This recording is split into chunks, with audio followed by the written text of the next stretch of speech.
கர்த்தருடைய பரிசுத்த நாமம் மகிமைப்படுவதாக. ஆண்டவராகிய இயேசு கிறிஸ்துவ நாமத்தினாலே உங்கள் ஒவ்வொருவரையும் வாழ்த்துகிறேன், வரவேற்கிறேன்.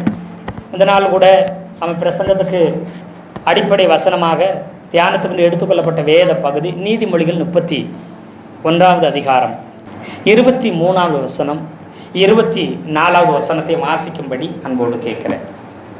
அவன் புருஷன் தேசத்து மூப்பர்களோடே நியாயஸ்தலங்களில் உட்கார்ந்திருக்கையில் பேர் பெற்றவனாய் இருக்கிறான்.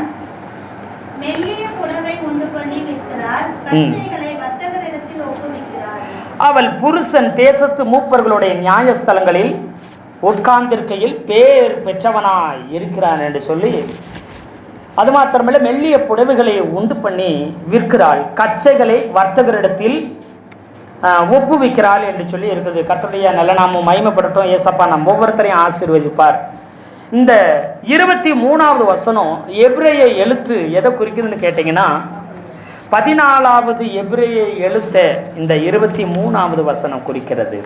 இந்த நீதிமொழிகள் 31ல் 10வது வசனத்திலிருந்து 31வது வசனம் வரைக்கும் மொத்தம் 22 வசனம் இருக்குது. அந்த 22 வசனமும் எபிரேய எழுத்தும் 22 எழுத்து இருக்குது. அந்த எபிரேய எழுத்துல 22 எழுத்துக்கும் ஒரு எழுத்துக்கு ஒரு வசனம், ஒரு எழுத்துக்கு ஒரு வசனம், அப்படி அர்த்தத்தை குறிக்கிற 22 வசனங்கள் சொல்லப்பட்டிருக்கு. நீதிமொழிகள் 31:10 31 வரைக்கும்.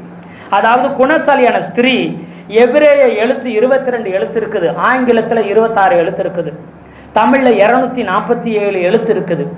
இந்த எபிரேய எழுத்து 22 எழுத்தும் ஒரு குணசாலியான ஒரு நல்ல பெண்ணுடைய நல்ல மனைவியோடு பொருந்தும். இதுவரை கிட்டத்தட்ட நாம் 13 எழுத்துக்களையும் அதனுடைய அர்த்தத்தையும், அந்த 13 வசனத்தில் எப்படி குணசாலியெல்லாம் இருக்கிறாள், குணசாலியான மனைவி வாழ்கிறாள், அவளுக்குள்ள என்னென்ன திறமை இருக்குது, அவளுக்குள்ள என்னென்ன கிருபை இருக்குது, ஆமை சுத்தர் எப்படியெல்லாம் அவள் செயல்படுகிறாள், ஒரு குடும்ப பெண் தானேன்னு சொல்லி யாரும் அவளை அசால்ட்டா எண்ணிவிட முடியாது. இதுவரைக்கும் பெண்ணை அற்பமாய் ஏளனமாய் பார்க்கிறவங்க இந்த வசனத்தையும் இதனுடைய அர்த்தத்தையும் பார்த்தா ஒவ்வொரு ஆண்களும் பிரமித்து பார்க்கக்கூடிய ஒரு உருவம் என்று சொன்னால் அது பெண். ரொம்ப குறிப்பாக குணசாலியான நல்ல பெண். அவளுக்கு இன்னொன்று சொன்னால் புத்தி உள்ள சிறிய ஒரு வியக்கத்தக்க ஒரு பெண்ணாய் அவள் இருக்கிறாள். அவளுக்கு ஈடு இணை அவள் மாத்திரம்தான். அவ்வளவு விலையேறப்பெற்ற ஒரு பெண்ணை சமுதாயம், நம்ம இந்தியாவுடைய கலாச்சாரம் அற்பமாய் ஏளனமாய் பார்த்துருச்சு. பெண்ணுனா அடுப்பூதும், பெண்ணுக்கு படிப்பு கிடையாது. ஆமாம், அடுப்பு ஊதிக்கிட்டு வீட்டு வேலையை மட்டும் பார்த்துக்கிட்டு பிள்ளைகளை வளர்த்துக்கிட்டு மட்டும்தான் பெண்கள் இருக்கணும். வீட்டை விட்டு வெளியில் போகக்கூடாது, வெளியில் வேலை செய்யக்கூடாது, வெளியில் போகிறதுக்கு அவங்களுக்கு உரிமை கூட இல்லை அப்படின்னு பெண் அடிமைத்தனம் நம்ம இந்திய கலாச்சாரத்தில் முன்ன காலங்களில் உண்டு. இன்னும் அநேக இடங்களில் பெண் அடிமைத்தனம் உண்டு. ஆனால் வேதம் சொல்லுது ஆணுக்கு சரி நிகர் பெண். ஆதியாகமத்தில் அமைசுத்திரம் ஆணும் பெண்ணையை உருவாக்கின நாளிலிருந்து ஆண்டவர் ஆணுக்கு சரி நிகராக பெண் இருக்கிறாள், எந்த விதத்தில் அவள் குறைந்தவள் இல்லை என்று சொல்லி ஒவ்வொரு வசனத்தையே பார்த்தோம். எபிரேய எழுத்து 14வது எழுத்து நூன். எபிரேய எழுத்து 14வது எழுத்து நூன். இந்த நூன்கிற எழுத்து மீனை குறிக்கிறது. அதாவது கவனம் செலுத்துதல், கவனம் சிதறாமல் இருத்தல் என்ற அர்த்தத்தை குறிக்கிறது. இங்க நீங்க 23வது வசனத்துல அவள் புருஷன் தேசத்து மூப்பர்களோட நியாய ஸ்தலங்களில் உட்கார்ந்து இருக்கையில் பேர் பெற்றவனாய் இருக்கிறான். இதற்கும் கவனம் செலுத்துறதுக்கும் இந்த நூன்கிற எபிரேய எழுத்துக்கும் இந்த குணசாலியான பெண்ணுக்கு எங்கெங்க பொருந்ததுன்னு கேட்டீங்கன்னா நீங்க நல்லா கவனிச்சு பாருங்க. ஒரு நல்ல மனைவி ஒரு கணவனுக்கு இருந்தா எப்படி இருப்பானா, தேசத்து மூப்பர்களோட நியாய ஸ்தலங்களில் உட்கார்ந்து இருக்கையில் பேர் பெற்றவனாய் இருப்பானாம். அல்லேலூயா சொல்லுங்களேன், அல்லேலூயா சொல்லுங்களேன். அதாவது அவன் இருக்கிற ஊர்ல, அவன் இருக்கிற பட்டணத்துல, அவன் இருக்கிற இடத்துல பெரியவனாய் இருப்பானாம், பேர் பெற்றவனாய் இருப்பானாம், பிரபல்யமாய் இருப்பானாம். அல்லேலூயா சொல்லுங்களேன். எல்லா ஆணுடைய வெற்றிக்கு பின்னாடியும் ஒரு பெண் இருப்பாள் என்பது சொல்றது. இந்த வசனத்துடைய அர்த்தத்தை விளக்கத்தை நீங்க சொல்லும் போது நல்லா புரிஞ்சுக்கிறவங்க. கர்த்தருடைய நல்ல நாமம் மகிமைப்படுவதாக. ஏன் அப்படின்னு கேட்டீங்கன்னா, நியாய ஸ்தலங்களில் மூப்பர்களோட அவன் உட்கார்ந்து இருக்கும் போது பேர் பெற்றவனா இருப்பானா எப்படின்னு கேட்டீங்கன்னா, கவனம் அவனுக்கு சிதற வேண்டியதில்லை, அவன் எதை குறித்து யோசிக்க வேண்டியதில்லை, எதை குறித்து அவன் சிந்திக்க வேண்டியதில்லை. அவன் எந்த காரியம் செய்தாலும் ஒரு மனசோடைய வேலை செய்யலாமா. அவன் வியாபாரம் செய்தாலும், அவர் தொழில் செய்தாலும், அது மாத்திரமில்லை, அவர் எந்த காரியம் செய்தாலும் கவனம் சிதறாதான். அல்லேலூயா சொல்லுங்களேன். ஏன்னா என் மனைவி என் குடும்பத்து காரியத்தை எல்லாவற்றையும் அவள் என்ன செய்வாளாம், பார்த்து கொள்ளுவாள். அவர் மீனை போல எப்பயும் ஆக்டிவா உள்ளவே, எனக்கு எந்த கவலையும் தேவையில்லை. வீட்டை விட்டு வெளியில வந்துட்டா எனக்கு எந்தவித கவலையும் தேவையில்லை. கவனம் சிதறாம நான் செய்ய வேண்டிய காரியத்தை சிறப்பா செஞ்சு முடிக்கலாம். ஏன்னா என் மனைவி எனக்கு பக்கபலமா இருக்கிறாள். அல்லேலூயா சொல்லுங்களேன். ஆனா அநேக கணவன்மார்களை பாருங்களேன், வீட்டை விட்டு வெளியில வந்தோன்னு பிள்ளைங்க என்ன செய்தோ, சாப்பிடுச்சோ, பள்ளிக்கூடம் போச்சோ, காரியங்களை செஞ்சான்னு தெரியல, மனைவி என்ன செஞ்சான்னு தெரியல, அப்படி அது செஞ்சுச்சா இது செஞ்சுச்சா மறந்துச்சான்னு அவங்க அநேக குழப்பத்தில் போய் வெளியில வண்டி ஓட்டிட்டு கார் ஓட்டிட்டு போனாங்கன்னா அவங்க எப்படி போவாங்க? கவனம் இல்லாமல் வண்டி ஓட்டுறாங்க, கவனம் சிதறுது அப்படின்னு நீங்க நல்லா யோசிச்சு பாருங்க எப்படி இருக்கும். இங்க யோசனையிலே போகலாம், கண்ணு நேரம் பார்க்குது, ஆனாலும் வண்டி எங்கிட்டாச்சும் கொண்டு போய் நிற்பாங்க. டக்குன்னு அப்படியே சுயநினைக்கு வருவாங்க, ஐயோ அது அது அப்படியே, இந்த காரியம் எப்படி, நான் சீக்கிரம் வரணும், அந்த நாய் வீட்டில் இல்லைன்னா எந்த காரியமும் நடக்காது, பிள்ளைங்க மனைவிக்கு கீழ்ப்படியாது, இல்லை பிள்ளைங்க அடம் பிடிக்கும், இல்லை என் மனைவி ஏதாச்சும் மறந்துருக்கும், அதை செய்யாமல் விட்டுருக்குமோ, அப்படி 1008 குழப்பத்தோடு ஒரு வேலையை போய் செஞ்சா அது சிறப்பாக செய்ய முடியுமா? வெளியில் பிரயாணப்பட்டு போனால் பத்திரமா போக முடியுமா? இல்லை. இவள் ஒரு மீனை போல தன்னுடைய கணவனுடைய கவனம் ஒரு நாள் சிதறா விடாதபடிக்கு எல்லாத்தையும் பார்த்துக்கிறா. அதனால அவன் தைரியமா சந்தோஷமா தன் செய்ய வேண்டிய வேலையை உற்சாகமா முழுபலத்தோடு செய்யறான். அதனால எல்லா மூப்பர்களை விட பட்டணத்துல மூப்பர்கள் தான் ரொம்ப பெரியவர்கள். பட்டணத்து மூப்பர்னா அந்த ஊருக்கு பெரியவங்க, அவங்களை விட இவன் பேர் பெற்றவனா இருப்பானா? காரணம் அவனுடைய மனைவி. எத்தனை பேர் ஆமீன் சொல்றீங்க? ஆனா இன்னைக்கு பொதுவாக ஆண்கள் நினைக்கிறது, என் மனைவிக்கு நான் தேவை, நான் இல்லாமல் என் மனைவியால் ஒன்றும் செய்ய முடியாது, அவள் ஒரு பலவீனமானவள், அவர் எதையும் தனியாக செஞ்சுக்கிற மாட்டா, அவள் மிகவும் பயப்படுகிறவள், அவளால் என்னை விட்டு என் துணை இல்லாமல் எதுவும் செய்ய முடியாதுன்னு ஒவ்வொரு ஆண்களும் நினைக்கிறோம். இல்லை, அப்படி ஒவ்வொருத்தரும் சொல்லி கொடுத்து பழகிட்டோம் ஆண்கள்கிட்ட. நீ பொம்பளை பிள்ளை, ஐயோ ஆம்பளை பையன் எப்படி இருந்தாலும் ஆஹா ஓஹோ அப்படியெல்லாம் சொல்லி சொல்லி சொல்லி வளர்த்து பெண்ணை பலவீனமா, பெண்ணை பயப்படுகிறவளா, பெண்ணை எதையும் தனியாக செய்ய முடியாதவளா, பலவீனமானவளாய் இந்த சமுதாயமும் குடும்பத்தில் உள்ளவர்களும் காண்பித்து விட்டோம். ஆனால் நீங்கள் நல்லா கவனிச்சு பாருங்க, ஆதியாகமம் 2:18 ஒரு வாசிங்க. பின்பு தேவனாகிய கர்த்தர், மனுஷன் தனிமையாய் இருப்பது நல்லதல்ல, மனுஷி தனிமையாய் இருப்பது நல்லதல்ல, அப்படித்தான் வேதத்தில் எழுதியிருக்குதுங்களா? மனுஷி தனியா இருப்பது நல்லதல்லன்னு போட்டிருக்குதா? மனுஷன் தனியா இருப்பது மனுஷன் தனியா இருப்பது நல்லதல்ல, ஏற்ற துணையை அவளுக்கு உண்டாக்கவே இருக்குது. யாருக்கும் துணை தேவைப்படுதான்?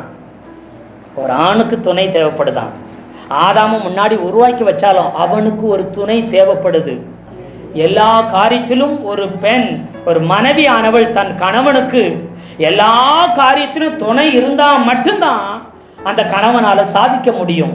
இல்லை, கணவன் புருஷன் எவ்வளவு திறமை உள்ளவனாயிருந்தாலும், எவ்வளவு நல்லவனாயிருந்தாலும், எவ்வளவு காரியங்களை சாதிக்கிறவனாயிருந்தாலும் அவனால பேர் பெறவே முடியாது மனைவி துணை இல்லாமல். ஒரு ஆணுக்குத்தான் துணை தேவை, ஒரு பெண்ணுக்கல்ல, எல்லா காரியத்திலையும். அல்லேலூயா. இந்த காரியத்தை நீங்கள் நல்லா புரிஞ்சுக்கணும். அப்போ ஆண்களுக்கு துணையே தேவையில்லை, பெண்கள் தனியாக இருந்தால் போதும், பெண்களே எல்லாம் செஞ்சிருவாங்க. நல்ல ஒரு பெண்ணினுடைய துணை இல்லாமல் ஒரு ஆணால் முழுசாக சாதிக்கவே முடியாது, எவ்வளவுதான் திறமை. அதே போல ஒரு பெண்ணுக்கும் ஆணுடைய துணை தேவை, அதை ஒரு நாளும் மறுக்க முடியாது. ஆனால் பெண் பலவீனமானவள், ஒன்றும் முடியாதவள் என்று நினைக்கிறது தவறு என்பதை ஒவ்வொரு ஆண்களும் நாம் ஒத்துக்கொள்ள வேண்டும். அல்லேலூயா, அல்லேலூயா. ஆமே. கர்த்தருடைய பரிசுத்த நாமம் மகிமைப்படுவதாக. ஏசப்பா நம்மை ஆசீர்வதிப்பாராக.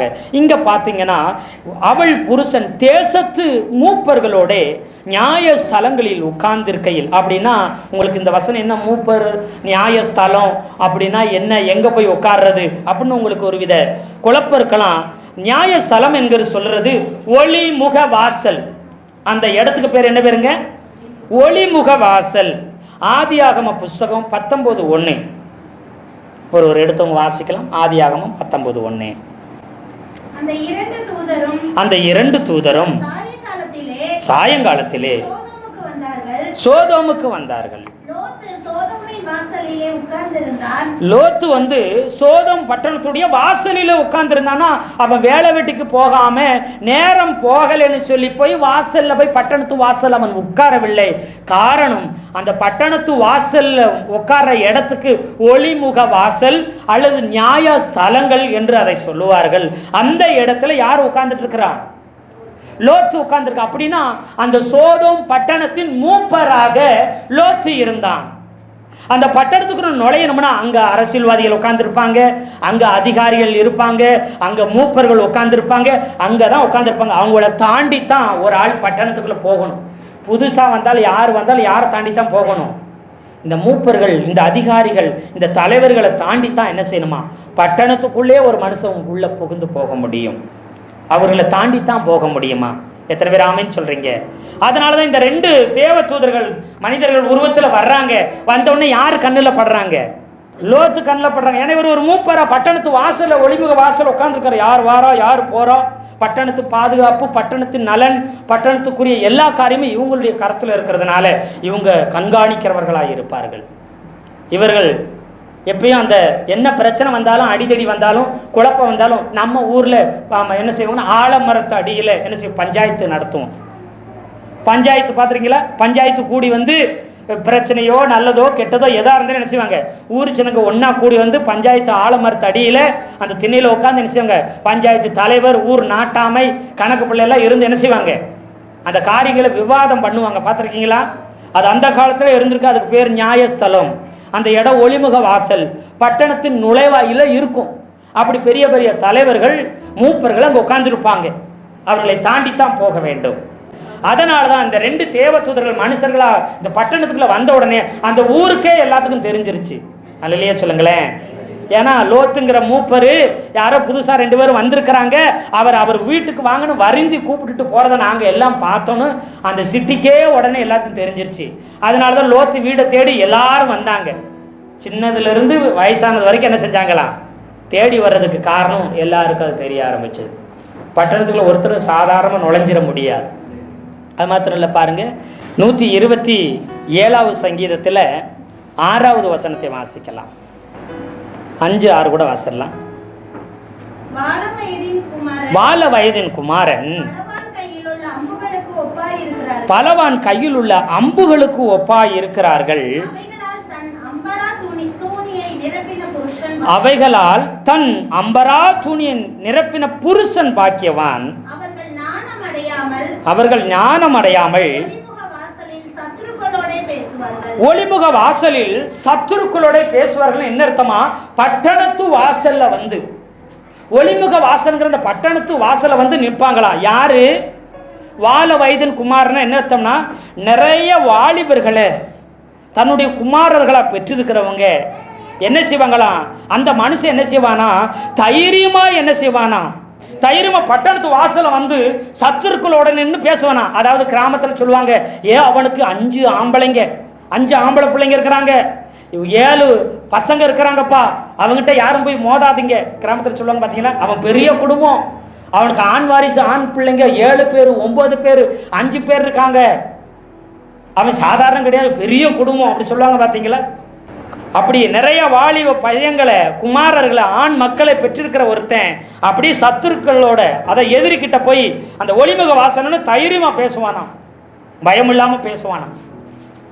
ஏன்னா வாலிப பசங்களை அவங்களுக்கு நிறைய இருக்கிறாங்க அவனுக்கு. அல்லையே சொல்லுங்களேன்.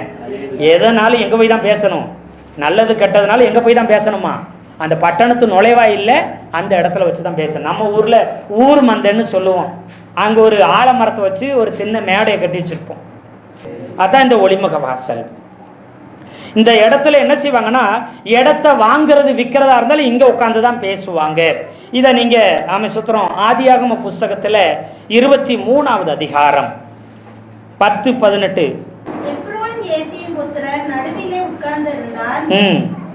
அப்பொழுது ஏத்தியனாகிய எப்ரோன் தன் ஊர் வாசலுக்குள் பிரவேசிக்கிற ஏத்தியின் புத்திரர் அனைவரும் கேட்க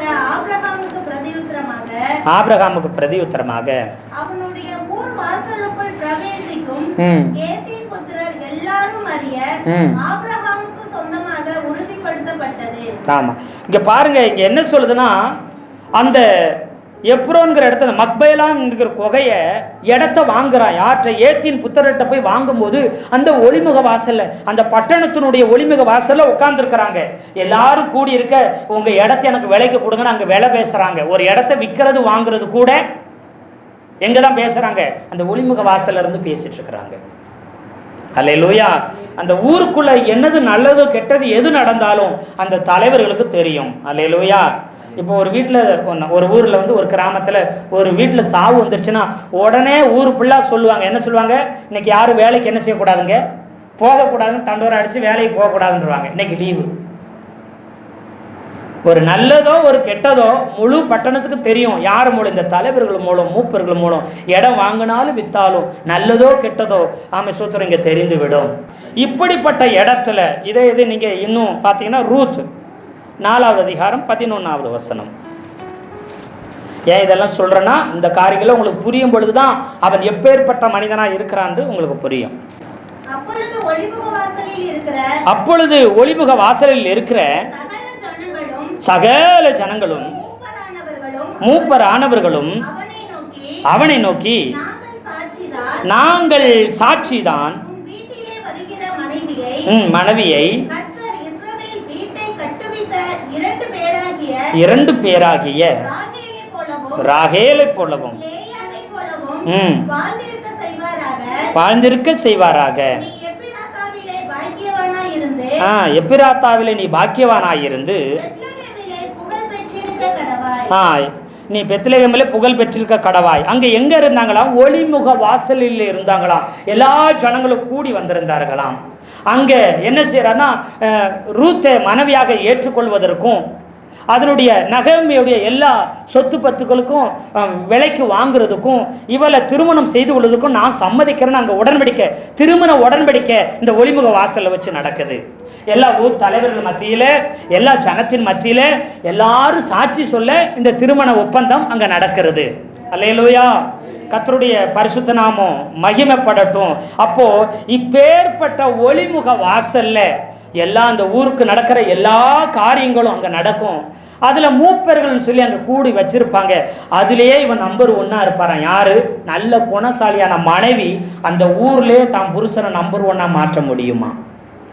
ஒரு பெண்ணால, ஒரு மனைவியால தன்னுடைய கணவனை அந்த ஊர் மெச்சிக்கொள்ற அளவுக்கு பெரிய ஆளா மாற்றுகிற வல்லமை சக்தி ஒரு பெண்ணு நல்ல மனைவிக்குள்ள இருக்குது. இன்னைக்கு நாம எப்படி இருக்கோம்? நம்ம கணவன் வேலை செய்கிற இடத்துல, நம்ம கணவன் வியாபாரம் செய்கிற இடத்துல, நம்ம கணவன் போகிற வர்ற இடத்துல நம்பர் 1 எல்லாவற்றிலும் சிறந்து விளங்குறாரா? அந்த பட்டணமே, அந்த ஊரே போகிற இடத்துல அது பேர் பெற்றவராய் இருக்கிறதுக்கு காரணம் யாரு? உங்கள் மனைவி குணசாலியா இருந்தா நீங்க போகிற இடம் இருக்கிற இடத்துல நல்ல பேர் பெற்றவர்களாய் இருப்பீர்கள். எத்தனை பேர் ஆமென் சொல்றீங்க? ஒரு மனைவியால தன்னுடைய கணவனை அவ்வளவு உயரத்துக்கு கொண்டு செல்ல முடியும். எத்தனை பேர் ஆமென் சொல்றீங்க? அல்லேலூயா, அல்லேலூயா. ஆமை. கர்த்தருடைய நல்ல நாமம் மகிமைப்படுவதாக. அது மாத்திரமல்ல, நீதிமொழிகள் 31:11 இப்படிப்பட்ட ஒரு மனைவிய, இப்படிப்பட்ட ஒரு குணசாலியான மனைவி கணவனை இந்த உயரத்துக்கு கொண்டு வரதுக்கு ஒரே ஒரு காரணம் என்னன்னு கேட்டா, அந்த 11ஆம் வசனத்தை வாசிக்கலாம். அவருடைய புருஷனுடைய இருதயம் என்ன செய்யுமா? முழுக்க முழுக்க முழுக்க நம்புவா. அப்படியா? எத்தனை பேர் ஆமென் சொல்றீங்க? அல்லேலூயா. இன்னைக்கு ஒரு காய்கறி கடைக்கு போனா உனக்கு போக தெரியாது, தனியா நம்புறது இல்ல. ஒரு துணிக்கடை, உனக்கு விவரம் பத்தாது, நீ போக வேண்டாம். அந்த அடுத்த ஒரு ரோடை கிராஸ் பண்ணி கடை, வேண்டாம், உனக்கு ரோடே கிராஸ் பண்ண தெரியாது. இது அக்கறையா அடிமைத்தனமா நமக்கு தெரியாது. ஆனா ஒன்றும் தெரியாதவர்களாய் எதையும் அவர்கள் மேல நம்பிக்கை வைக்கிறது இல்லை. ஒரு காசு பணத்தை கூட அவங்க கையில கொண்டு வந்து என்ன செய்யறது கிடையாது, கொடுக்கறது. உனக்கு செலவு பண்ண உனக்கு தெரியவே தெரியாது, உனக்கு பொறுப்பா பார்த்துக்கிற தெரியாது, இப்படி நம்புறதே இல்லைங்க. ஆனா இந்த புருஷன் என்ன செய்வா? அப்படியா? குணசாலியானுடைய புருஷன் முழுவதும் நம்புவாராம். எத்தனை பேர் ஆமென் சொல்றீங்க? நீங்க எப்படி? ஒவ்வொரு ஆண்களும் குடும்பஸ்தர்களும் உங்க வீட்டில் உள்ளவங்களை நீங்க எந்த அளவு நம்புறீங்க பாருங்க. நம்பிக்கை எங்கெல்லாம் அதிகமா இருக்குதோ அங்கெல்லாம் வெற்றியும் உயர்வும் ஆசீர்வாதமும் சந்தோஷமும் மகிழ்ச்சியும் குடும்பத்தில் இருக்கும். எங்கெல்லாம் நம்பிக்கை குறையுதோ அங்கே பிரச்சனைகளும் பிரிவினைகளும் கஷ்டங்களும் போராட்டங்களும் வரும். எத்தனை பேர் ஆமேன்னு சொல்றீங்க? எத்தனை பேர் அதை ஒத்துக்கிறீங்க? அல்லேலூயா. ஆமே. கர்த்தருடைய நல்ல நாமம் மகிமைப்படுவதாக. இங்க பாத்தீங்கன்னா இந்த நம்பிக்கைக்கு ஆப்போசிட்டா ஒன்னொன்னு சொன்னோம்னா பொறாமை. என்னது? பொறாமை. இப்போ எனக்கு பொறாமை வந்துருச்சுன்னு வச்சுங்களேன், என்னுடைய மனைவியை பாட்டு பாடவோ ஆராதிக்கவோ பிரசங்கிக்கவோ நான் என்ன செய்ய மாட்டேன், விட மாட்டேன். ஏன் தெரியுமா? என்னை விட என் மனைவி மேலே வந்துட்டா எனக்கு என்ன கிடையாதான்? சொல்லுங்க, என்ன கிடையாதான்? மரியாதை இல்லை. பாஸ்டமாக நல்லா பாட்டு பாடுறாங்க, ஆராதிக்கிறாங்க, செய்தி ஃபயராக கொடுக்குறாங்க, பாசு சும்மா உலட்டுவார் அம்பிடுத்தாங்க. பாஸ்டமா மாதிரி வருமோ அப்படி சொன்னால் நமக்கு உடனே என்ன வந்துடும்? டக்குன்னு என்னடா இது அப்படின்னு ஆட்டோமேட்டிக்காக நம்மளை அறியாமல் என்ன வருது? பொறாமை வரும். அல்லேலூயா. பொறாமை என்பது வரவே கூடாது. கணவன் மனைவிக்குள்ள பொறாமை வந்துருச்சுன்னா அந்த குடும்பம். பொறாமை என்பது ஒரு அக்கினி மாதிரி, அது எரிச்சு சாம்பலாக்கிறோம். அதுக்கு முன்னாடி எதிர்த்து நிற்கத்தக்கவன் யார்? பொறாமைக்கு முன்னாடி ஒருவனும் நிற்க முடியாது. வசனம் இருக்குது, பொறாமைக்கு முன்னாடி ஒருவனும் எதிர்த்து நிற்கவே முடியாதான். எல்லாத்தையும் நிர்மூலமாக்கி அழிச்சு போடும். இப்போ கொஞ்சம் கலர்ல கொஞ்சம் வித்தியாசம் இருந்தா வெளியில மனைவியை விடுறதில்லை. ஏங்க சார், பிரதர், உங்க மனைவியாது? ஏன் அப்படி கேட்குறீங்க? அவ்வளோ அழகா இருக்கிறாங்க, இவங்க தான் உங்க மனைவியா? ஏன் உனக்கு சந்தேகம் அப்படின்னா அடுத்து நீ எங்கேயுமே நீட்டாக என்ன செஞ்சிடக்கூடாது, உடுத்திட்டு வெளியில் வந்த அவ்வளோதான், நீ வராத, வீட்டுக்குள்ளேயே இருந்துக்கோ. ஏன்னா நீ ரொம்ப கலராக, ரொம்ப அழகாக, ரொம்ப நீட்டாக இருக்குன்னு சொல்கிறாங்க. என்னங்க உங்கள் மனைவி நிறைய படிச்சிருக்க மாதிரி தெரியுது, அதுதான் உன்னை வெளியில் கூப்பிட்டு வந்தாலே தப்பாக போச்சு. இவ்வளோ டீசெண்டாக வந்தீங்கன்னா பாரு என்னை எத்தனை கேள்வி கேட்குறாங்க அப்படின்னு வெளியில் என்ன செய்யறதில்லை. என்ன வந்துருச்சு? பொறாமை வந்துருச்சு. ஏதோ வந்தவங்க போனவங்ககிட்ட பேசும்போது ஏங்க இங்கே வர சொல்லுவாங்க, பிரதர் உங்களை விட உங்கள் மனைவி ரொம்ப டேலண்ட்டாக அறிவாக இருக்கிறாங்க, நீங்கள் கூட பொசுக்குன்னு கோப்புறீங்க, உங்கள் மனைவி ரொம்ப நிதானமாக பேசுதுங்க, அது ஆட்களை புரிஞ்சு மதித்து நடக்குது, உங்களுக்கு அது இல்லைங்க. மனசில் பட்டது சொன்னேன், நம்ம ரொம்ப வேண்டப்பட்டவங்க தான், அதனால் சொன்னேன்ட்டு போனால் போதும். ஓஹோ, அந்த அளவு போயிருச்சா? நீ யார் வந்தாலும் என்ன செய்யக்கூடாது, வீட்டுக்கு வந்தா டீயை காப்பியை கொண்டு வந்து கொடுத்துட்டு வீட்டுக்குள்ளே என்ன செஞ்சிடணும், போயிடணும். இல்லைன்னா நின்னேன்னா வாயை திறந்து யார்ட்டையும் என்ன செய்யக்கூடாது, பேச. நீ பெரிய அறிவாளி மாதிரி என்னைய முட்டாள்னு சொல்லிட்டு போயிட்டாங்க. எனக்கு வெளியில் போனால் மதிப்பு இருக்குமா, மரியாதை இருக்குமா? ஒன்று என்ன வந்துருச்சு? பொறாமை. என்ன வந்துருச்சு? பொறாமை வந்துருச்சு. ஏன் பொறாமை? என் மனைவி ஞானமா இருக்குது, என் மனைவி திறமையா இருக்குது, என் மனைவி நல்லா கத்திரிக்காய் பயன்படுத்தினா உடனே என்ன செய்யணும்? சந்தோஷப்படணும். அதுக்குரிய வழிய வாய்ப்பை நாம அதிகமாக ஏற்படுத்தி கொடுக்கணும். இதுதான் ஒரு நல்ல கணவன், இதுதான் ஒரு நல்ல மனைவிக்கு அடையாளம்.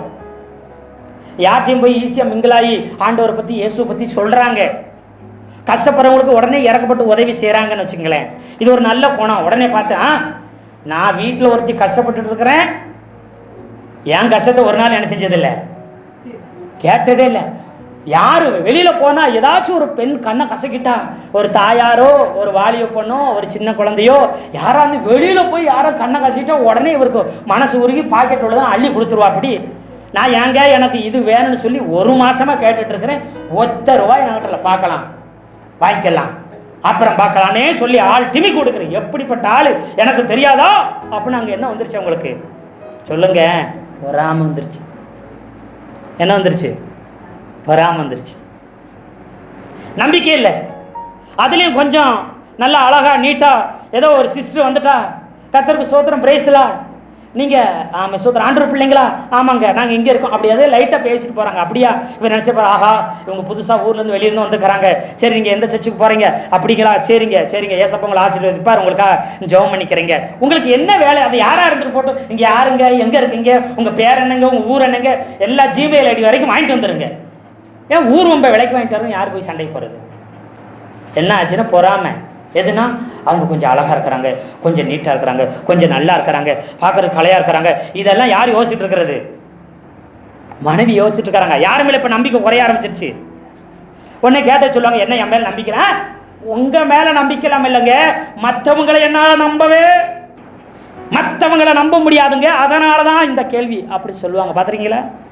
அப்படின்னா உங்கள் மேலே முழுசாக என்ன செய்யுது, உயிரே போனாலும் பிறர் முகம் பாராமல் அப்படின்னு எங்கள் வீட்டுக்கார் கையை பிடிச்சி என்ன சொல்லிக்கிறாரு, வாழ்விலும் தாழ்விலும் சுகத்திலும் சுகவீனத்திலும் எல்லாத்திலும் பிறர் முகத்தை என்ன செய்ய மாட்டேன், பார்க்க மாட்டேன், பிறரை இச்சையாக பார்க்க மாட்டேன், பிறரை இது பண்ண மாட்டேன், அதுக்காக கண்ணை மூடிட்டே போயிடுவேன் அப்படின்னு அர்த்தம் இல்லை. அப்புறம் பைக்கில் வரும்போது எதுக்கு யாராவது வந்து கண்ணை மூடிட்டான்னு என்ன ஆகும், அது சொல்லலை. இச்சையோட ஒரு நாளும் பார்க்காம உன் முகமத்தை மட்டும் பார்த்து உனக்காக மட்டுமே நான் வாழ்வேன்னு சொல்லி வாக்கு கொடுத்துட்டா. அப்படி அந்த வார்த்தையை ஒவ்வொரு நாளும் ஒவ்வொரு கணவனும் ஒவ்வொரு மனைவியும் என்ன செஞ்சணும், நினச்சி பார்க்கணும். நான் என்ன செய்யணும், வாழ்விலும் தாழ்விலும் சுகத்திலும் சுகவீனத்திலும் எல்லாத்திலும் உமக்கே சேவை செய்வேன் அப்படின்னு வாக்கு கொடுத்துருக்குறோம். எப்படி சொல்லியிருக்கிறோம், பெண்கள் சேவை செய்வேன், சாகுற வரைக்கும் உமக்காக என்ன செய்வேன், நல்லா சம்பாதிச்சு கொடுத்தா தான் சேவை செய்வேன், கொஞ்சம் முடியாமல் படுத்துனா சேவை செய்ய மாட்டேன்னு சொல்ல, சாகுற வரைக்கும் சேவை செய்வேன்னு சொல்லியிருக்கிறேன். அதை ஒவ்வொரு பெண்ணும், திருமணமான பெண்ணும் ஒவ்வொரு நாளும் நினைக்கணுங்க. இல்லைன்னா அதை எழுதி மனப்பாடம் பண்ணி வச்சுங்க. இல்லைன்னா உங்களுக்கு தர நீங்கள் எழுதி வச்சுட்டு திருமணமானவர்கள் அதை மனசுகளை பதிய வச்சு சொல்லணும், ஒவ்வொரு நாளும் உமக்கே சேவை செய்வேன் அப்படிங்கணும். எல்லா நிலைமையிலும் உம்மோடு கூட நிற்பேன்னு அந்த உறுதி தரித்துக்கிறணும். அல்லேலூயா. ஒவ்வொரு ஆண்களும் என் ஆசியில பகுதி எல்லாமே உனக்கு தான், என் ஆசி எல்லாமே உனக்குரியது, எனக்குரியது அத்தனையும் உனக்குரியதுன்னு சொல்லி வாக்கு கொடுத்துருக்குறோம். இப்போ உங்கள் அப்பா வீட்டில் இருந்தால் கொண்டு வந்த அப்படின்னு என்ன செஞ்சிடக்கூடாது. எங்க ஆண்டவர் சன்னியை சொல்லியிருக்கிறோம், என்ன சொல்லிட்டீங்க, எனக்குரியது எல்லாமே யாருக்குரியதான், உனக்குரியதாய் பாவிப்பேன் அப்படின்னு சொல்லிட்டோம். அப்படின்னா என்ன அர்த்தம், எனக்குரிய அத்தனை யாருக்குரியது, என் பிள்ளைனோட சொல்லக்கூடாது, என்ன செய்யக்கூடாது, அதோட பிரிவினை வந்துடக்கூடாது. என் சொத்து, என் வீடு, என் காடு, என் சம்பாத்தியம், நான் உழைக்கிறேன், நான் செலவு பண்ணுறேன், கேட்கறதுக்கு நீ யாரும் சொல்லிட்டா அப்படிதான் போச்சு. எத்தனை பேர் ஆமென் சொல்கிறீங்க? அல்லேலூயா. இதை நீங்கள் புரிஞ்சுக்கிறணும். அல்லேலூயா. இது ஒவ்வொரு நாளும் நம்ம சொல்லணும். முடிஞ்ச ஒவ்வொரு நாள் இதை வாய் திறந்து மனசார சொல்லி, வாய்ப்பு கிடைச்சா கையை பிடிச்சி என்ன செய்யுங்க, உங்கள் வீட்டம்மாவை உங்கள் வீட்டையாவை கையை பிடிச்சி என்ன செய்யுங்க, நீங்கள் சொல்லி பிறர் முகம் பாராமல் எல்லாம் உமக்குரியதாக்கி உமக்காகவே நான் வாழ்வேன்னு நீங்கள் சொல்லி, உனக்காகன்னு சொல்லி நீங்கள் என்ன செய்ய, எல்லா நிலைமையிலும் உங்களுக்காக மட்டும் வாழ்ந்து உமக்கே சேவை செய்வேன் அப்படி கையை பிடிச்சி நீங்கள் சொல்லுங்கள், தப்பே கிடையாது. அல்லேலூயா. இது ஒரு வாழ்நாள் உடன்படிக்கை, சாகுற வரைக்கும் இந்த உடன்படிக்கை யாராலும் மாற்ற முடியாத உடன்படிக்கை, சொல்றதுல தப்பே இல்லை. எத்தனை பேர் ஆமென் சொல்றீங்க? அல்லேலூயா. அப்போ பொறாமைங்கிறத விட்டுறவே கூடாது, உள்ள குடும்பத்துக்குள்ளே விட்டுறக்கூடாது. ஒன்றும் இல்லை, பொம்பளை பிள்ளை பிறந்த உடனே இப்போ பொறாமை வந்துடும். யார் மேலே பொறாமை வரும்? இப்போ திருமணமாகி எப்பயும் மனைவிண்டே இருக்கிறவர் பொம்பளை பிள்ளை பிறந்த உடனே இப்போ யார் மேலே பாசம் போயிடும்? முன்ன மாதிரியெல்லாம் என் மேலே பாசமாக இருக்கிறது இல்லை, முன்ன மாதிரியெல்லாம் என்னை வெளியில் கூப்பிட்டு போகிறது இல்லை, முன்ன மாதிரியெல்லாம் என்கிட்ட சிரித்து பேசுகிறதும் இல்லை. ஏமா அப்படி சொல்கிற, நான் யார்கிட்ட பேசுகிறேன், உங்ககிட்ட இந்த கதையெல்லாம் என்கிட்ட விடக்கூடாது. இப்போ எப்போ பார்த்தாலும் யாருக்கிட்ட தான் பேசுகிறீங்க, சிரிக்கிறீங்க, விளையாடுறீங்க. நான் வெளியில் போகலாங்க, கொஞ்சம் டென்ஷனாக இருக்குன்னு சொன்னால் பார்க்கலான்னு சொன்னீங்க. அதே இது பாப்பா அப்பா இப்போவே போகலான்னு சொன்னோன்னு உடனே என்ன செஞ்சிட்டீங்க, கிளம்பிட்டீங்க. அப்படின்னா இப்போ என்ன வந்துருச்சுன்னு அர்த்தம், பொறாமை வந்துருச்சு. யார் மேலே? பிள்ளை மேலே பொறாமை வந்துருச்சு. இதே இது பையன் பிறந்துருச்சுன்னா உடனே வீட்டுக்காருக்கு பொறாமை வந்துடும். என்ன எப்போ பார்த்தாலும் நொயின்னு கூப்பிட்டுட்டே இருக்குங்க, சும்மா இருங்க. பையனுக்கு சோறு விட்டணும், அவனை குளிக்க வைக்கணும், அவனுக்கு துணியை மாட்டி விடணும், அவனை ஸ்கூலுக்கு கிளப்பணும், அவன் வீட்டுக்கு வந்துட்டாங்க பசியாக இருப்பான், கையால் அலம்பணும், அவனுக்கு இது பண்ணணும் அது பண்ணணும். நாள் முழுக்க யார் பஞ்சாயத்தை யார் புராணத்தை பாடுது? பையனே இப்போ வர நீ சரியில்லை அப்படிம்பா. அப்படி சொல்லிவிட்டு அப்படியே பேருவார். ஏன் சரியில்லை, என்ன சரியில்லை, அதெல்லாம் இல்லை உனக்கே தெரியும் அப்படின்னு பேருவா. அப்படி முழுசாக சொல்ல மாட்டேன். அப்படி இப்போ இவருக்கு என்ன வந்துருச்சு, வீட்டையாவுக்கு என்ன வந்துருச்சு, பொறாமை வந்துருச்சு. யார் மேலே? இந்த பையன் பிறந்ததுனால அவனுக்கு பாசம் கம்மியாக போச்சு என் மனைவிட்ட அப்படின்னு என்ன வந்துடுதுங்க, பொறாமை வந்துடுது. ஆமாவா இல்லையா? பொறாமை. அதாவது வசனம் சொல்லுது, கலாத்தியரில் ஒரு வசனம் சொல்லுது, பொறாமை வந்துட்டா இப்படிப்பட்டவர்கள், பொறாமைப்படுகிறவர்கள் தேவனுடைய ராஜ்யத்தில் பிரவேசிக்க முடியாது. கலாத்தியர் 5:21 சொல்லுது, பொறாமைப்படுறவங்களை என்ன செய்யற, பொறாமை கொள்ளுகிறவங்க தேவனுடைய ராஜ்யத்தில் பிரவேசிக்க முடியாதான். 1 கொரிந்தியர் 13:4 வசனம் சொல்லுது, அன்புக்கு பொறாமை இல்லை என்று சொல்லுது. உண்மையான அன்பு இருந்தால் உங்களுக்கு பொறாமை வரவே வராதுங்க. உங்கள் கணவன் மேலே, உங்கள் மனைவி மேலே, உங்கள் பிள்ளை மேலே, உங்கள் குடும்பத்தில் பொறாமை என்பது வரவே வராது. நீதிமொழிகள் 14:30 சொல்லுது, பொறாமையோ எலும்புரிக்கின்னு சொல்லுது. பொறாமைக்கு இன்னொரு பேர் கோப வெறின்னு சொல்லியிருக்குது ஒரு பைபிளில். கோபத்தின் உச்சம் பொறாமை. ஆனால் வெளியில் வெடிக்க மாட்டாங்க, மனசுக்குள்ள வச்சுருப்பாங்க.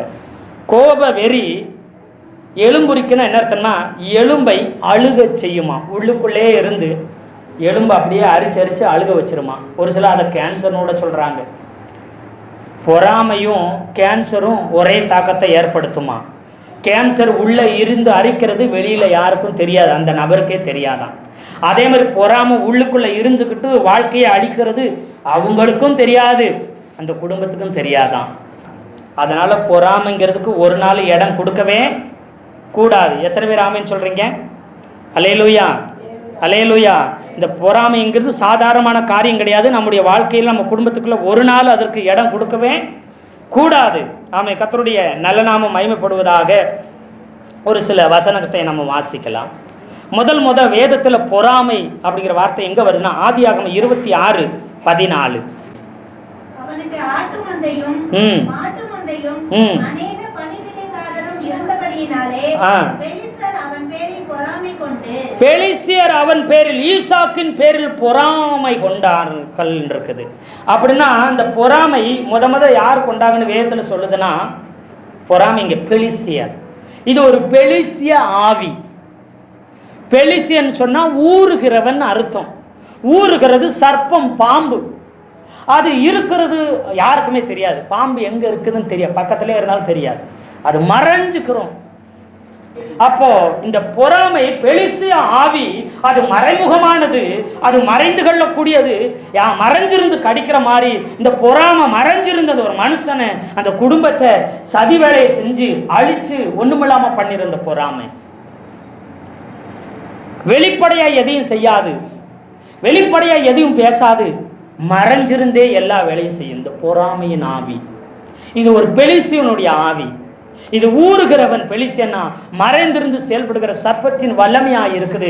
இது உங்க குடும்பத்துக்குள்ள ஒரு நாள் நீங்க அனுமதிச்சிடாதீங்க. உங்களுக்குள்ள நீங்க இந்த பொறாமையை வரவிட்டுறாதீங்க. எந்த நிலைமையில இருந்தாலும், யார் எப்படி இருந்தாலும் நீங்க பொறாமப்படக்கூடாது. பாருங்க, எனக்கு பின்னாடி வந்தவன், தொழில் பண்ணவன் இவ்வளவு பெரிய ஆளாயிட்டனே, பொறாமப்படாதீங்க. கர்த்தருடைய நல்ல நாமம் மகிமைப்படுவதாக. இங்க பாருங்க, இந்த பொறாமையின் ஆவி பாருங்க, சோத்திரம். ஆதியாகமம் 30:1 நீங்க பார்த்தீங்கன்னா, ஆதியாகமம் 30:1 ராகேல் தன்னுடைய சகோதரியா இருக்கிற, அக்காவா இருக்கிற லேயாள் மேல பொறாமை கொண்டாளாம். யார் மேல பொறாமை கொண்டாளாம்? லேயாளின் மேல் பொறாமை கொண்டாள். அவள் பிள்ளைகளை பெற்றெடுக்கிறத பார்த்து எனக்கு பிள்ளை இல்லையே என்று சொல்லி யார் மேல பொறாமப்பட்டாலாம்? யார் மேல? லேயாள் சொந்த கூட பிறந்த சகோதரி மேலே பொறாமைப்பட்டாள். பொறாமப்பட்டதுனால என்ன ஆச்சு? பிள்ளை இல்லாதபடி அவர் வெயிட் பண்ண வேண்டியதா போச்சு. பொறாமை என்பது நம்முடைய வாழ்க்கையில் ஒரு நாளும் வரக்கூடாது. அவருடைய தாமதத்துக்கு அநேக காரணங்கள் இருந்தால் இதுவும் ஒரு காரணமாய் இருந்திருக்கலாம். அது மாத்திரமல்ல, பாருங்க, ஆதியாகம புஸ்தகம் 37:11 ஒருவர் வாசிக்கலாம். அவன் சகோதரர் அவன் மேல் பொறாமை கொண்டார்கள். அவன் தகப்பனோ அவன் சொன்னதை மனதிலே வைத்துக் கொண்டான். அவர் சகோதரர்கள் அவர் மேல பொறாமை கொண்டார்கள். யார்? யோசேப்பினுடைய சகோதரர் 10 பேரும் யோசேப்பு மேல பொறாமை கொண்டாங்க. அதனால அவனை குழியில தூக்கி போட்டு அவனை சாகட்டும் கொலை வெறியில அவன் மாறி கொலைகாரரா மாறுற அளவுக்கு மாறுறது காரணம் பொறாமை சொன்னா கோப வெறி அப்படின்னு அர்த்தம். ஆனா தகப்பனுக்கு தெரியாது, தாய்மார்களுக்கு சொல்லல, உடல்ல இருக்கிற வேலைக்காரங்கிட்ட சொல்லல, யாருக்கு சொல்லது? உள்ளுக்குள்ளேயே புகஞ்சுக்கிட்டே இருந்துச்சு இந்த பொறாமை. பாம்பு போல மறைஞ்சிருச்சு இந்த பொறாமை. தந்திரமா யோசிச்சு இந்த பொறாமை வெளிப்படும் போது யோசேப்பு சாகர நிலைமைக்கு போயிருச்சு. அதுல அன்பு இல்லை, அதுல இரக்கம் இல்லை, ரத்த பாசம் அங்க வெளிப்படல. அவன் கதறுகிறான், கத்துகிறான், கண்ணீர் வடிக்கிறான், அழுதான், கொஞ்சம் கூட இறங்கல. இந்த பொறாமை உள்ளவர்களுக்கு தந்திரமாய் மறைமுகமாய் செயல்படுவாங்க. இவங்களுக்கு இரக்கம்னு ஒன்று இருக்கவே இருக்காது. அது கூட பிறந்த ரத்தமா இருந்தாலும் அவங்க ஒரு நாள் இறங்க மாட்டாங்க. இந்த பொறாமை இரக்கமுள்ள இல்லாதவர்களாய் மாற்றி விடுகிறது. அதனால இந்த பொறாமையை நம்ம குடும்பத்தை விட்டு அகற்றணும், நம்மை விட்டு அகற்றணும். அன்பு நம்பிக்கையை கொண்டு வரும். இந்த நம்பிக்கை குடும்பத்தை கட்டி எழுப்பும். நம்பிக்கை ஒரு குடும்பத்தை கட்டி எழுப்போம், பொறாமை ஒரு குடும்பத்தை அப்படி அழிச்சு நாசமாக்கிறோம். அல்லேலூயா. அதனால இந்த சுபாவம் நமக்குள்ள ஒரு வேலை இருந்துச்சுன்னா ஆண்டவர்கிட்ட ஜெபம் பண்ணி, ஆண்டவரே இப்படிப்பட்ட பொறாமை எண்ணங்கள் எனக்குள்ள ஒரு நாள் வரக்கூடாதுப்பா. இந்த பொறாமை வந்தா அதுக்கு முன்னாடி இருக்கிற எல்லாத்தையும் எரிச்சு சாம்பலாக்கி விடும். அதற்கு முன் நிற்கிறவன் யார் என்று வேதம் சொல்லுது நீதிமொழிகளில. அப்படி என்று சொன்னா அதுக்கு முன்னாடி ஒருத்தரும் நிற்க முடியாதான். அந்த பொறாமை உள்ளவர்களையும் அது அழிக்கும். அவங்க யார் மேலெல்லாம் பொறாமப்படுறாங்களோ அந்த எல்லாவற்றையும் அழிச்சு சாம்பலாக்கி விடும். அதாவது என்னன்னா, தான் மேல தீய கொளுத்துக்கிட்டு இன்னொருத்தங்களை மேல போய் கட்டி பிடிச்சி அவங்களையும் அழிச்சு தன்னையும் அழிக்கிற மாதிரி இந்த பொறாமை ஒண்ணு வந்தா. அல்லேலூயா. ஆமே. கர்த்தருடைய நல்ல நாமம் மகிமைப்படுவதாக. அதனால குடும்பத்தில் நம்முடைய தனிப்பட்ட வாழ்க்கையில நம்ம சோத்திரம் இந்த இப்படிப்பட்ட எண்ணத்துக்கு இடம் கொடுக்காம நாம் இருக்கணும்.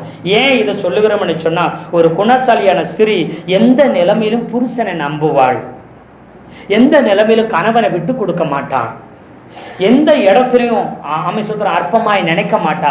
எதை செய்த ஊரே கணவன் மேல குற்றம் சொன்னாலும் என் கணவன் மேல உயிர் உள்ளவரை நான் நம்பிக்கையா இருப்பேன், அவரை முழுசா நம்புவேன் அந்த குணசாலியான மனைவி பெண் சொல்லுவாளாம். எத்தனை பேர் ஆமேன்னு சொல்றீங்க?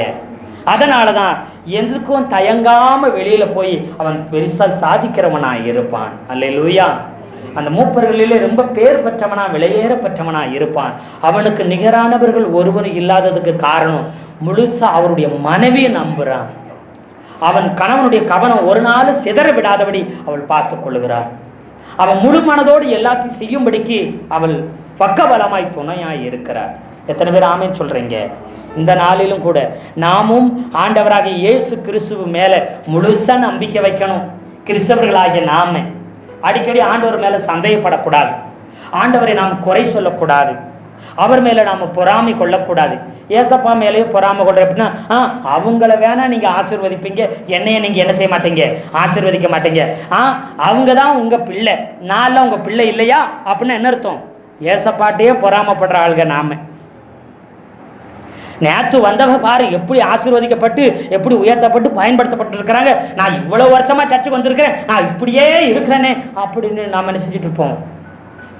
பொறாமை ஆட்ட போய் பேசிட்டு இருப்போம். ஆண்டவரே ஏன் என்னைய மட்டும் உயர்த்த முடிக்குன்னு கேட்போம். அல்லேலூயா சொல்லுங்களேன். ஒன்னே ஒன்று நல்லா கவனிச்சுக்குங்க.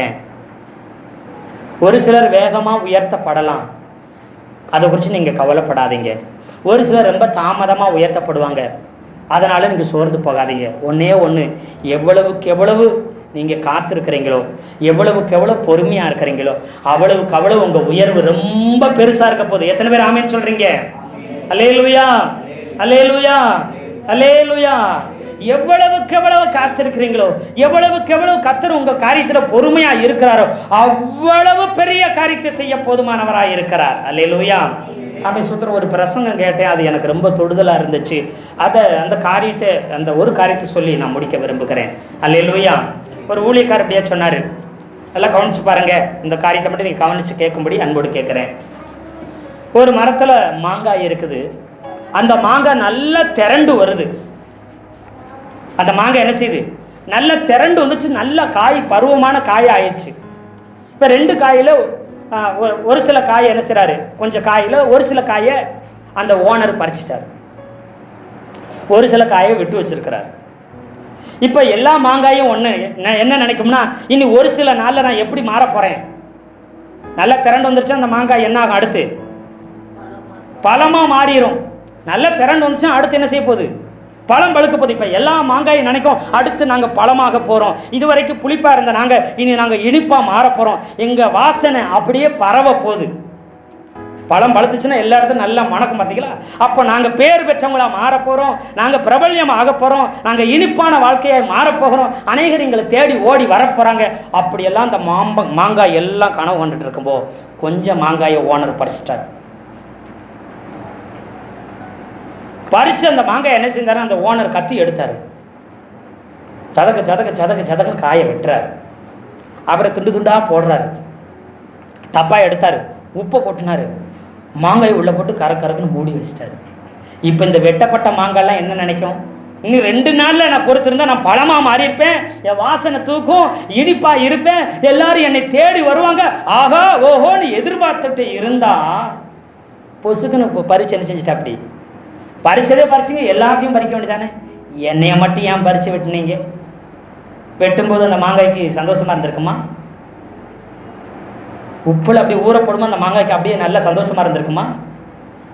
ஆனால் எல்லா மாங்காய்க்கும் இந்த நிலைமை ஆகுமா? ஆகாது. இப்போ மேலே இருக்கிற மாங்காய், இந்த டப்பாய்க்கில் வெட்டப்படுற இந்த மாங்காய், டப்பாய்க்கில் இருக்கிற மாங்காயை பார்த்து அது என்ன சொல்லும்? வாயிருந்தா, பார்த்தியா நீ எல்லாம் ஒன்றுக்கு லாய்க்கில்லாதவன், பழுக்கிறதுக்கே தகுதி இல்லாதவன், அதனால் உன்னை என்ன செஞ்சிட்டாங்க? ஓனை ரிஜெக்ட் பண்ணி உன்னை கூறு போட்டு இப்போ நல்லா என்ன செஞ்சிட்டாங்க? ஊற போட்டுட்டாங்க. தெரியுதா? அப்படின்னு அந்த மேலே தொங்கிட்டு இருக்கிறது கீழே பார்த்து என்ன செய்யுமா? சொல்லியிருக்கோம். இது அழுது இருக்கும். உன்னை விட நான் எதுவும் குறைஞ்சதில்லை அப்படின்னு அதை அழுது புலம்பி உப்பில் ஊற முடியாமல் தாங்க முடியாமல் ஊறி இருக்கும். ஆமாவா இல்லையா? ஆனால் அந்த மாங்காய் 2-3 நாளில் பழுத்துருச்சு.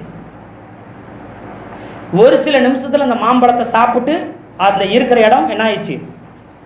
காணாமல் போயிடுச்சு. ஆனால் அந்த டப்பாய்க்குள்ளே இருக்கிறது 1 நாள், 1 வாரம், 10 நாள், 20 நாள், 1 மாதம் என்ன செய்யுது? ஊறிக்கிட்டே இருந்துச்சு. அப்புறம் இந்த இதை ஊறுகாயா என்ன செய்றாங்க? மிளகாப்பொடி போட்டு எல்லாம் தாளித்து எடுத்து வச்சா இந்த ஊறுகாயா மாறினதுனால 1 வருஷமும் இருக்குது, 6 மாதமும் இருக்குது, 2 வருஷமும் இருக்குது. அல்லையா சொல்லுங்களேன். எத்தனை தான் சாம்பார், எத்தனை தான் வெளியேறப்பட்ட சைவ சாப்பாடு சாப்பிட்டாலும் எது இருந்தால் நல்லா இருக்குன்னு சொல்கிறாங்க. சே எல்லாம் இருந்துச்சு, இந்த ஊறுகாய் மட்டும் இருந்தால் அந்த சாப்பாடு ரொம்ப செம்மையாக இருந்திருக்குங்க, அது இல்லாமல் சாப்பிட்ட மாதிரி இல்லைன்னு எல்லாரும் சொல்கிறாங்க. பார்த்துருக்கீங்களா? இப்போ ஆண்டவர் உங்களை ஊறுகாயாக போட்டிருக்கிறார். என்ன நல்லா தானே போய்கிட்டு இருந்தோம், திடீர்னு கூறு போட்டாங்களே நீங்கள் நினைக்கலாம். நான் அதான் நினச்சிட்டு நான் அழுது ஆண்டவர்கிட்ட கேட்கும்போது நல்லா போச்சு, எல்லாம் ஆகா ஓஹோன்னு போச்சு ஆண்டவரே, ஏன் திடீர்னு இப்படி நடந்துச்சு அப்படின்றப்போ எனக்கு ரொம்ப கஷ்டம். நேற்று அந்த அந்த காரியங்களை நான் கேட்கும்போது அப்படியே பயங்கரமாக அழுதேன். ஆண்டவர் ஊழியத்துக்கு வர்றதுக்கு முன்னாடி பிசாசுகளை துரத்தவும், வியாதிகளை சுகமாக்கவும், தீர்க்க தரிசனம் உரைக்கவும் அநேகர் எங்கள் சபைக்குள்ளே ரட்சிக்கப்பட்டு வந்தாங்க. ஒரு சில குடும்பம் ரட்சிக்கப்பட்டு வந்துச்சு. அநேகர் பிசாசின் விடுதலை ஆனாங்க. ஒரு சகோதரர் என்னோட கூட ஊழியத்துக்கும் வந்தான். அல்லையே சொல்லுங்களேன். இதனால இந்த அற்புதம் நடந்ததுனால நான் நினைச்சேன், உன்னை அவ்வளவுதான், மாம்பழம் பழுக்க போறேன்டா, இனி நம்ம வாசனை தான்டா, நாம இனிக்க போறோம் அப்படிலாம் ரொம்ப கனவோட பைபிள் காலேஜ் வந்தேன். அங்கே நம்ம ஊர்லேயே இப்படி அற்புத அதிசயம்லாம் நடந்து அப்படியே ஜனங்க ஓடி வந்தாங்க. ஒரு சில குடும்பம் உள்ளே வந்துச்சு, அற்புத அதிசயம் நடந்துச்சு, பேய் ஓடிச்சு, பிசாசு ஓடிச்சு. இங்கே வந்திருக்கிறோம், எப்படி நடக்கும் பாருங்க இயேசுவின் நாமத்தினால அப்படின்னு சந்தோஷமாக வைராக்கியமாக வந்தா. பைபிள் காலேஜ் 3rd இயர் படிக்கும்போது ஆண்டவர் சொன்னார், உன்னை உடைத்து மகிமையாக உருவாக்குவேன்னு ஆண்டவர் பேசினார் என்கிட்ட. நான் அதை நைட்டு 11-1-2 மணி வரைக்கும் ஜெபம் பண்ணிவிட்டு நேரம் முழங்காலே ஜெபம் பண்ணிவிட்டு அப்படியே உறங்கிட்டேன். கட்டில் அப்படி சாஞ்சு முழங்காலே உறங்கிட்டேன். என்கிட்ட பேசுங்க, 3rd இயர் படிக்கிறேன், அடுத்து ஊழியத்துக்கு போனோம் அப்படிங்கும்போது ஆண்டவர் சொன்னார், ஒன்று உடைத்து மகிமையாக உருவாக்குவேனார். அதை பைபிளில் எல்லா வசனம் தேடி பார்த்தேன், உடைத்து மகிமையாக உருவாக்குன்னு வார்த்தையே இல்லையே அப்படின்னு யோசிச்சிட்டே இருந்தேன். கிட்டத்தட்ட அந்த ஆண்டவர் என்கிட்ட அந்த வார்த்தையை சொல்லி கிட்டத்தட்ட 8 வருஷம் ஆகுது. 9 வருஷம் ஆகுது. இப்போ 8 வருஷம் முடியுது. என்கிட்ட ஆண்டவர் பேசி அந்த காரியத்தை தரிசனத்தை குறித்து பேசி, ஆனால் உடைத்து மகிமையாக உருவாக்குன்னு எனக்கு ஒன்றுமே புரியலை. நீ 1 நாள் 2 நாள் இருந்துட்டு மறைஞ்சு போகிறதுக்காக உன்னை பார்க்கல. உனக்கு ஒரு ராஜ மேன்மையை வைத்திருக்கிறேன், உனக்கு ஒரு நிலையான உயர்வை வச்சிருக்கிறேன். யோசேப்பு 11 வருஷம் எகிப்தில் ஊறிக்கொண்டிருந்தான், அடிமையாய் ஊறிக்கொண்டிருந்தான். அவனை சட்டம் பண்றதுக்கு யாருமே இல்லை. தகப்பன் வீட்டில் இருக்கும்போது தரிசனம் வந்துச்சு, கர்த்தர் அவனோட பேசினார், உடனே உயர்வரும் நினைத்தான். 13 வருஷம் அடிமையாய் அவதிப்பட்டான். சகோதரர்கள் நல்லபடியாக தான் வாழ்ந்தாங்க. 13 வருஷம் அப்பாவோட இருந்து ஆகவோகன்னு வாழ்ந்தாங்க. இவன் ஊறிக்கொண்டிருந்தான், இவன் புழங்கி கொண்டிருந்தான், இவன் ஒளிந்து கொண்டிருந்தான். ஒரு நாள் வந்துச்சு, யோசேப்பு இல்லாம எகிப்து சாம்ராஜ்யமே இல்லைன்ற ஒரு நாள் வந்துச்சு. எத்தனை பேர் ஆமென் சொல்றீங்க? அல்லேலூயா, அல்லேலூயா. ஒரு விசை சிங்கத்தையும் ஒரு விசை கரடியும் தாவீது கொன்ற உடனே எனக்கு மேன்மை கிடைச்சிரும். கோலியாத்து கொண்ட உடனே பெரிய ஆளா ஆயிரலாம்னு அவன் நினைச்சான், ஆயிரும் நினைச்சான். ஆனா காடுகளில, மலைகளில, குன்றுகளில ஓடி உயிர்க்காக ஓடி ஒளிஞ்சான், ஓடி அலைஞ்சான், அழுதான், கண்ணீர் ஒடிச்சான், கதர்னா, ஏன் எனக்கு இதே சவுலுக்கு ஒரு கஷ்டமும் படல, அவனுக்கு உடனே ராஜ பதவி கிடைச்சது. ஆனா எனக்கு ஏன் 17 வயசுல அபிஷேகம் பண்ணி 13 வருஷம் நாயா போல அலையிறனே, ஒரு செத்த நாயை போல இருக்கிறனே. அழுதான். ஒரு தெல்லி பூச்சியை போல நினைக்கிறாங்களே, கண்ணீர் ஒடிச்சான். கோலியாத்தை கொன்னதுக்கு அப்புறம் அவனுக்கு இந்த நிலைமை. ஒரு நாள் வந்தது. இன்னைக்கு சவுலை பத்தி பிரசங்கம் பண்றது இல்லை, பண்றாங்க, ஒரு சிலர் பண்றாங்க. ஆனா உலகம் முழுவதும் தாவீதை குறித்து என்ன செய்யப்படுது? அந்த தாவீதை குறிச்சா தாவீதின் குமாரன்னு சொன்னாங்க இயேசுநாதரவே. எத்தனை பேர் ஆமென் சொல்றீங்க? அல்லேலூயா, அல்லேலூயா, அல்லேலூயா. உங்க பேர் நிலைத்திருக்கும்படி கர்த்தர் செய்ய போகிறார். அல்லேலூயா. எத்தனை பேர் ஆமென் சொல்றீங்க? இந்த கஷ்டம், இந்த அவமானம், இந்த குறை, இந்த நிந்தனை, இந்த எல்லா அவமதிப்பு, எல்லா தோல்வி போல காணப்படுறது, இது நிரந்தரம் கிடையாது. கொஞ்ச நாள் நீ சூத்திர ஏதோ ஒரு மலைக்கு வெளிப்படுற காளான் அல்ல, நீ நித்திய நித்திய காலமாய் நிரந்தரமாய் உன் ஆயுள் நாள் முழுக்க உயர்ந்திருக்க போற ராஜ மேன்மையை பெறப்போகிற நீதிமான் நீ. எத்தனை பேர் ஆமென் சொல்றீங்க? எத்தனை பேர் ஆமென் சொல்றீங்க? அல்லேலூயா. நீதிமானுடைய வெளிச்சம் நடுப்பகல் வரைக்கும் அதிகமாகிற சூரிய பிரகாசம் போல இருக்கும். அவன் வெளிச்சம் ஒரு நாளும் குறைஞ்சிராது, அவன் வெளிச்சம் ஒரு நாளும் மங்கிராது, அவன் ஒரு நாளும் மறைந்து போக மாட்டான். எத்தனை பேர் ஆமென் சொல்றீங்க? அல்லேலூயா. அப்படிப்பட்ட உயர்வை மேன்மையை கர்த்தர் நமக்கு கொடுக்க போதுமானவராய் இருக்கிறார். கர்த்தர் தாமே இந்த வார்த்தையில கொண்டு நாம் ஒவ்வொருவரையும் ஆசீர்வதிப்பாராக. ஆமென், ஆமென்.